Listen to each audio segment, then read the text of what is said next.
Linda Souza was driving home from her martial arts class one afternoon in the middle of a January snowstorm in Pittsburgh. As she merged onto the icy freeway, Souza's Dodge Dakota pickup truck began skidding across multiple lanes. And basically, I just lost control of steering and started to slide sideways across the lanes of traffic. And as I looked to my right, I could see this Mack truck coming at me in my lane. And I thought to myself, this is how people die. The Mack truck could not avoid hitting the back of Souza's pickup, but she was able to accelerate into a grassy ditch, narrowly avoiding serious injury. Hello, everyone. I'm Chitra Ragavan, and this is When It Mattered.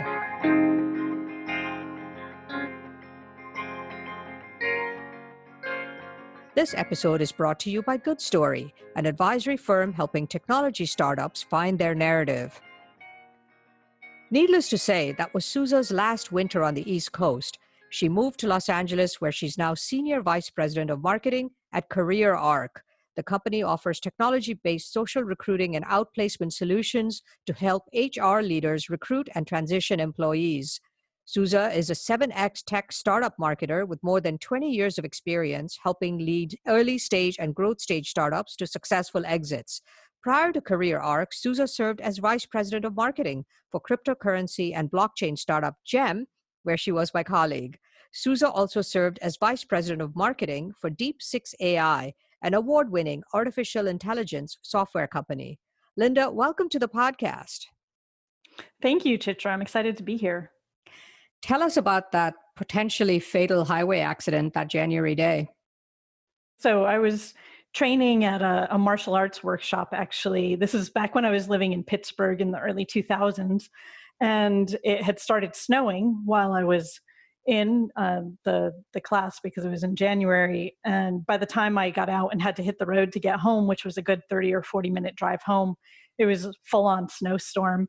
And I was driving a pickup truck at the time, which unfortunately does not have great traction all the time in the snow. And as I was trying to merge onto the highway, which had not been plowed or otherwise treated, I just started to spin out of control. And basically, I just lost control of steering and started to slide sideways across the lanes of traffic.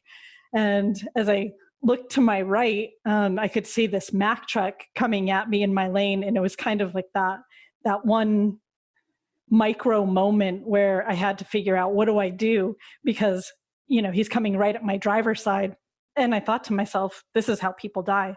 So within that split second, I just jammed my foot on the gas and accelerated as quickly as I could and managed to make it into the ditch that separated the two sides of the highway.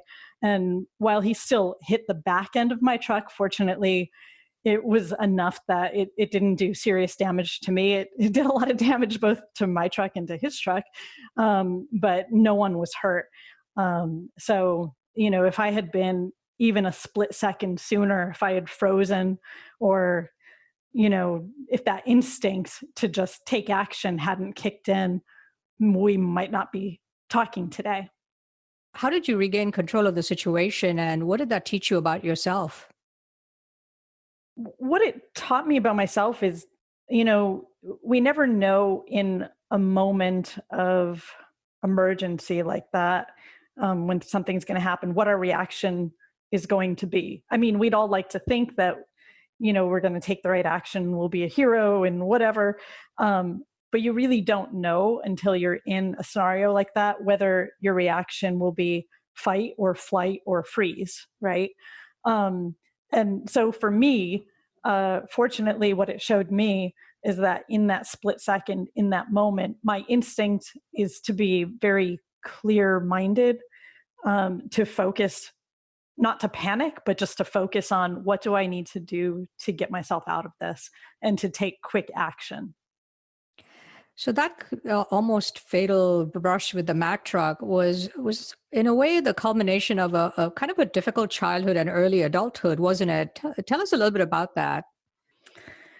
So I actually grew up on a dairy farm in upstate New York until I was about 17, and actually moved my senior year of high school, which also was not an easy thing. But Yeah, it was for anybody who has ever done any type of farming. For me, it was a dairy farm. Farmers are incredibly hardworking people, really, because you have no choice. It's 24/7, 365. And for us, that was certainly the case.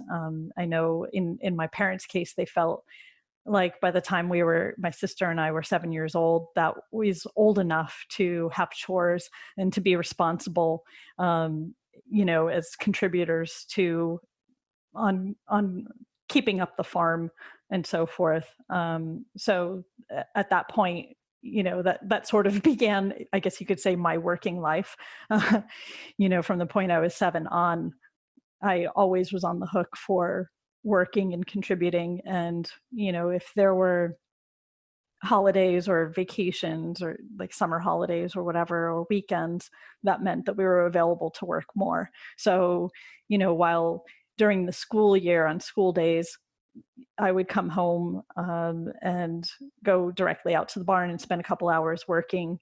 If it was a weekend or vacation, I would do chores in the morning as well as in the evening. And, each time of year had additional chores as well. So in the summers, it was haying season, spending time in a hot hayloft all day, wearing long pants and gloves and long sleeves and working, in addition to my normal chores. And in the winters, it meant going out into the woods with my dad, and he would chop the firewood, and my sister and I would help throw it into the truck, and then throw it into our cellar, and then carry it up the cellar stairs for the wood fireplace, the stove that we had to heat the house. So definitely my childhood, I would say, is characterized by a lot of work, and with a type of environment like that, with kind of the pressure and the stress that farmers are under, both the amount of work that they're doing ongoing, which never stops, and then also the financial distress of that as well, because unless you're a very big commercial farm, a lot of these small family farms, you barely make enough to get by. It wasn't unusual, for example, we'd wear our boots literally until there were many holes in them and we couldn't wear them anymore. Our idea of waterproofing, so to speak, would be to put our feet in Wonder Bread bags, empty bread bags, and then put our feet in the boots. And that was kind of the waterproofing. So even if the boots got holes, we could still wear them until they were at the point where you just couldn't wear them anymore. And That's amazing. That's incredibly, I mean, I'm exhausted just hearing you. And you were wearing hand-me-downs too, and long sleeves. You mentioned long sleeves, and they almost got you in a whole bunch of trouble one day, didn't they? Yes, actually, I was wearing a hand-me-down winter coat from my grandfather, and obviously it was way too big for me. And I was in the milk room, which is where all the milk is stored in this big metal tank, and it has an agitator that keeps the milk stirred. It basically just continually rotates with a big paddle, and I got my coat caught on a piece of the machinery because it was too big for me, and it basically pulled it into the machine. And what happened? I ended up with a compound fracture. Basically, the bones poked through my wrist. My forearm was kind of in an S shape, almost like having an extra hinge in the middle of my forearm. Oh my gosh, that sounds terrible. And so how did you go to the hospital? What happened next? Yeah, so they had to cut me out of the machine. I was fortunate actually that my sister, because we were in the middle of doing chores, walked into the milk room when she did and ran to get my parents. But they cut me out of the machine, out of the coat, and then I had to walk the long driveway between the barn and the car to then go to the hospital, which was about 25 minutes away. And how old were you at the time? I was 12. And that wasn't the end of that broken arm story, was it? You spent many, many years dealing with that same broken arm that seemed to get broken over and over again. No, unfortunately, the bones weren't set right. So actually, I used to call it my ski slope. So the arm was still not straight, and it was just weak at that point where the bones had kind of knit together. And 6 months later, I broke it again. And again, it was set wrong by the same doctor. I'm not sure why we went back to him, but maybe we didn't have many choices given our financial situation.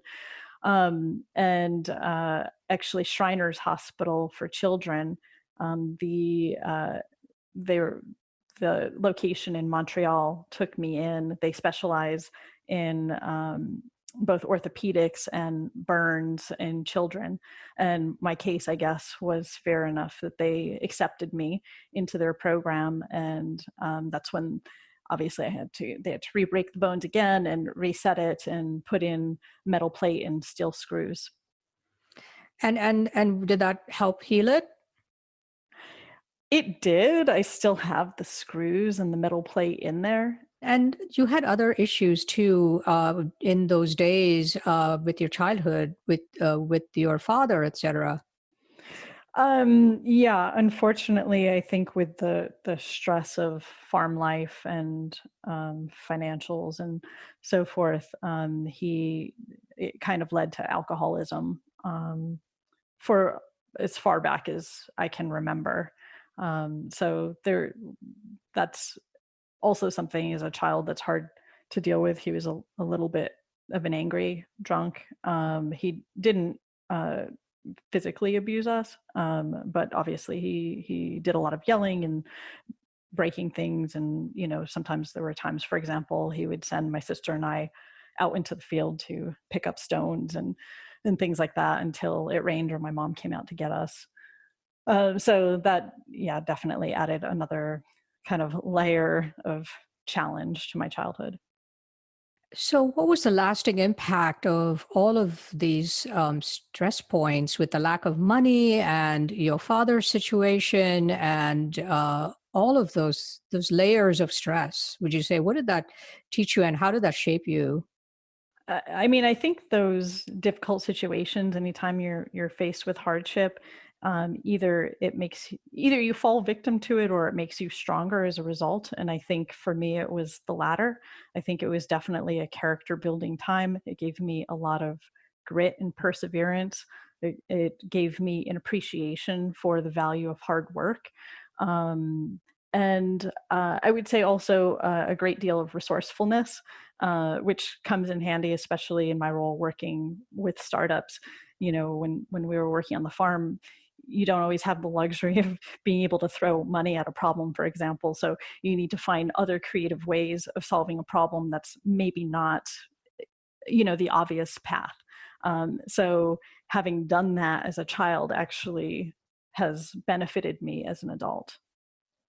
And I remember one particularly vivid story you told me one day when we were in LA about one of your tasks that had to deal with literally watching manure on the dairy farm, and you were talking about what that taught you. Yeah, yeah. In terms of worst jobs, so one of my jobs you mentioned, because I was in upstate New York, it was very, very cold winters, and if our machines froze due to the cold but continued to try to run, it would burn out the machine. So one of my jobs when we were cleaning the gutters in the barn would be to it was and I don't know even what the official name was for it. It's kind of like a manure elevator that takes the manure from the barn up this almost like an escalator type thing. It's like a big arm over this big pile of manure. And literally my job was to stand outside and to watch the manure fall off the end of this manure escalator type thing into the pile to make sure that it didn't stall, that it didn't like freeze and cause the engine to burn out. So, when I think about sometimes, with any job, there are always things that you enjoy less than other aspects of your job, or even, working up through the ranks and so forth. There are a lot of jobs that are maybe not the most fun or most glamorous or whatever, but you know what, in comparison, it's made me not, there's nothing that I wouldn't do, within reason, of course, but there's no job that I feel is below me, let's say, because there's no job that's worse than that, that I've done so far. Yeah. And it's easy to laugh about it now looking back, but I'm sure as a young girl, there were many days when you just thought, what am I doing? It was not my favorite, no. And I did, you know, when I was a kid, I did think about, because I really do love animals. And one of the things that I thought about was, do I want to be a vet, you know, when I get older? And I did think, you know, I don't want to, I'd like to work in a nice, clean environment where I don't have to be surrounded by manure. So that's why I ended up pursuing business, which was also very interesting to me. So how did you end up in marketing? So when I was an undergrad, I was taking a lot of foreign language classes. I was actually majoring in foreign languages because I was always interested in people and language and communication and so forth. And I ended up taking a marketing class as part of my French marketing business certificate, and just realized, wow, I really loved this. For whatever reason, it just really clicked with me and was extremely interesting. And you know, from there, I just took as many marketing classes as I could, and actually, my master's degree is in marketing. So, and you're now at CareerArc as Senior VP for Marketing. What is CareerArc? So we're an HR tech company that helps businesses basically recruit and transition the modern workforce. And I guess it's a particularly relevant job right now with the massive numbers of unemployed people, you know, due to COVID-19. What trends are you seeing? You've got a particularly interesting perch looking at the layoffs and hirings and firings and outplacements and all of that. Yeah, this has been a challenging time for a lot of companies, that's for sure. And you know, we did a little internal study a couple of weeks ago to look at the impact of COVID across all of our customers, both on the recruiting side as well as layoffs. And what we've seen was that obviously hiring slowed across the board. But it has already started to come back, which is very promising. The impact has been different for companies both within and across industries. For example, you know, if you take an industry like healthcare, there are some hospitals, for example, who can't hire quickly enough.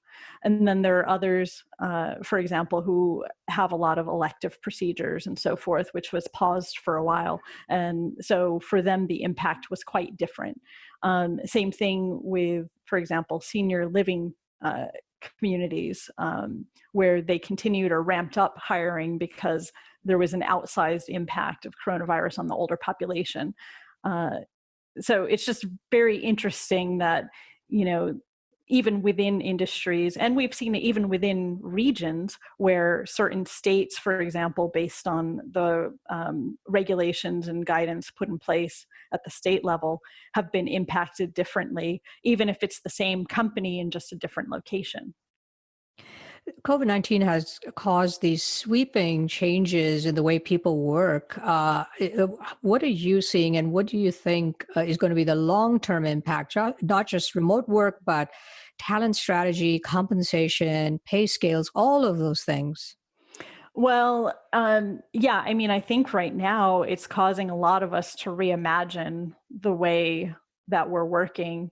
And I think some of the changes we're seeing will be a little more permanent. So obviously, people were already starting to work from home, but I think a lot of companies still felt a little bit of hesitation in terms of, can people actually be productive? Will they be?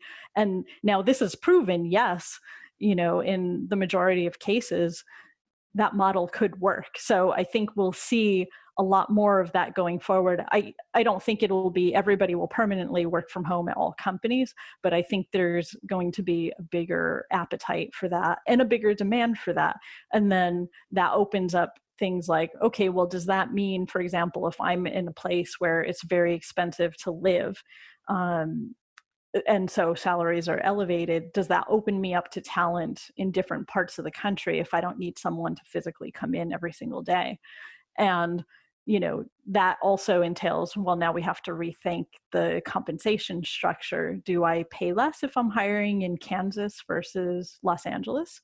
What about employees who were coming in, were living in a very expensive area, but now they've decided, if their role has been deemed okay for remote work, now they're deciding, okay, I don't need to live in Silicon Valley anymore.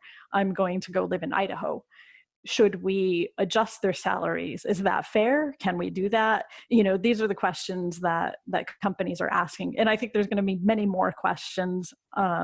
And sometimes it might be on a case-by-case basis. Sometimes it might be setting a policy for new hires coming in versus how you handle existing employees. Maybe it's a little bit different. I don't know. But I know a lot of HR people are already thinking about those implications kind of down the line, but there will be many more for us to address. Yes, in terms of pay scales, you've already seen one big company, Facebook, say that, if all employees can work remotely, however, their pay might change depending on where they are. And I think particularly for new employees, they may face a very, very different workplace and pay scales and all of that than those who are already in place. Yeah, exactly. And I kind of wonder, how is that going to go over with existing employees too? Because once you've set a certain agreement and expectation with an employer, how do you renegotiate that contract in a way that's fair for both, but doesn't leave the employee feeling like somehow they've been devalued? So I think that's a real challenge and something that HR leaders need to look out for, just from a morale standpoint, and how that's going to affect your existing workforce. And in terms of how people work, even in the workplace, with all of these social distancing guidelines, I think morale probably could be a real issue, right? Because people have to work in an entirely different way, looking over their shoulders almost, to be safe than they've ever had before. Yeah, totally. And I think that's why you're seeing some companies that are opting to stay out of the office longer. Some have already said, we're not going back this year, or some have even just said, well, we'll go back, but probably in the fall. Whereas other companies feel that having that face-to-face interaction is important. But I'm not sure how realistic that's going to be, like how employees will respond to that. If I go into the office and I need to wear a mask all day and I need to sit behind a glass partition and I have to be careful, I can only walk one direction in one hallway, and how disruptive will that be? We're rotating parts of teams in and out. Is that creating more disruption than working remotely, or will that be to everyone's benefit? And sometimes it even comes down to just the personalities of the people involved. So certainly, some people are very much reveling in this work from home opportunity, and other people, if they're real social animals, they're really missing that social interaction. And for them, being back in the office, is worth the trade-offs. And yeah, so I think it'll be interesting to see how the model works. And I think it will have to be kind of on a case-by-case basis. I don't think there's one hard and fast rule that works for everyone. What do you think will happen in the fall if there's a second wave of infections? Well, I think the positive thing is that now that, this first time that the pandemic happened, none of us was really prepared for it. So there were just, number one, there was just the sheer surprise of being blindsided by something on this scale that we never really expected to come to pass. And then the mad scramble to figure out what do we say? How do we communicate to our employees? How do we communicate to our clients and other stakeholders? How do we figure out how to work remotely? I was lucky I was in a tech company, so we were all set up for that. It was a somewhat easy transition, but that's not the case in all companies. So we already had to work through those really big, gnarly problems and the big surprises. I feel like if we go into a second wave, if that were to happen, at least we've already figured out the routines and the procedures and the communication patterns and things like that. We don't need to figure that out again. So yes, we'll still need to social distance and stay home and things like that. It'll just feel like more of the same. But I feel like people will be able to weather that a little better than this first time. I think it was really difficult, especially in the beginning. Linda, looking back at that 12-year-old on the dairy farm, with her arm caught in a paddle or forced to pick up stones, or, later that young woman fighting for control of her pickup truck, what would you say to her about this journey that you've been on? I would say that this will only make you stronger. I think all of these challenges, I wouldn't change them, because I think it's the collection of all these experiences that really shape who you are. And I think it has made me a stronger person in general, a stronger person in business, an action-oriented, hardworking person, and a very resourceful person. And all of those traits have served me well, both in life and in business. Well, having worked with you for a couple of years, I second all of that. Do you have any, or have you had any, what I call viral insights about your life and work, from that moment of clarity brought upon by a crisis? Honestly, it gives me a sense of calm, I guess, and a sense of confidence that when everything goes wrong and I need to act quickly, that I will have the presence of mind, the clear-mindedness to be decisive, to act fast, and to make the right choices. So I think that the unknown is scary, and this gives me a little bit of peace of mind that I have in the past reacted in the right way to get myself out of the situation, and I can do that again. Linda, thank you so much for joining me today and for the fascinating conversation. Oh, thank you so much for having me. I'm honored to be part of your podcast. You've had some wonderful guests, and I've really enjoyed hearing all your stories. So thank you for inviting me. Linda Souza is Vice President of Marketing at CareerArc. Souza is a 7X tech startup marketer with more than 20 years of experience helping lead early stage and growth stage startups to successful exits. Prior to CareerArc, Souza served as Vice President of Marketing for cryptocurrency and blockchain startup Gem. Souza also served as Vice President of Marketing for Deep6 AI, an award-winning artificial intelligence software company. This is When It Mattered. I'm Chitra Ragavan. Thanks for listening to When It Mattered. Don't forget to subscribe to the show on Apple Podcasts or your preferred podcast platform. And if you like the show, please rate it 5 stars, leave a review, and do recommend it to your friends, family, and colleagues. When It Mattered is a weekly leadership podcast produced by Good Story, an advisory firm helping technology startups with strategy, brand positioning, and narrative. For questions, comments, and transcripts, please visit our website at goodstory.io. or send us an email at podcast@goodstory.io. Our producer is Jeremy Kaur, founder and CEO of Executive Podcasting Solutions. Our theme song is composed by Jack Yeagerline. Join us next week for another edition of When It Mattered. I'll see you then.